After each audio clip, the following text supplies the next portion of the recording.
दोपहर हो चुका था। सुबह से खेत में काम कर रहा हूँ। भूख भी बहुत जोर से लगी थी। घर पहुँचते ही जल्दी से खाना खा लिया।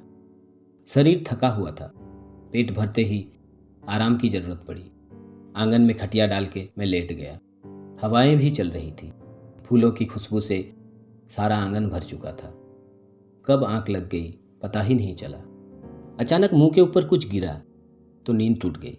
देखा एक छोटा सा चिड़िया का बच्चा, सही से पंख भी नहीं निकला था। बहुत गंदा दिख रहा था।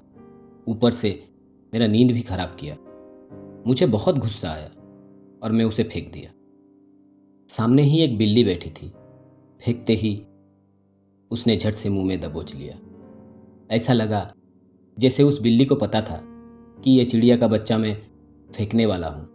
वो कहते हैं ना कि जानवरों को फेस रीडिंग पता है। फिर मैं दूसरी ओर पलट के लेट गया और तभी शुरू हुआ चिड़ियों का शोर। जब कोई इंसान मर जाता है तो उसके चाहने वालों के रोने से जो दर्द अनुभव होता है, कुछ उसी तरह ही था ये चिड़ियों का शोर। और मैं कब सो गया मुझे पता ही नहीं चला। आज 25 साल साथ में रहने के बाद मेरा खानदान का चिराग, मेरा एक लौता बेटा मृत्यु को प्राप्त हो गया। सुबह बगीचे में सांप ने काट लिया। डॉक्टर, वैद्य जी कोई कुछ कर नहीं पाए। रवि हमेशा के लिए हम लोगों को छोड़ के चला गया। घर में रोने की आवाज़ गूंजने लगी। मेरी पत्नी रोते रोते बेहोश हो गई। कुछ रिश्तेदार उसी को लेके व्यस्त हैं।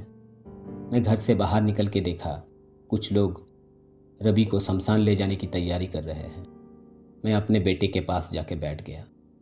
तब ये रोने की आवाज़ मेरी कानों में ऐसे गूंजने लगी, मुझे 25 साल पहले की वो दोपहर याद आ गया, जब उस दिन वो छोटी सी चिड़िया को बिल्ली पकड़ के ले गई। फिर शुरू हुआ था चिड़ियों का शोर। उस वक्त वो चिड़ियों के शोर में कुछ ऐसा ही दर्द था। ना जाने क्यों मुझे वो पल याद आने लगा।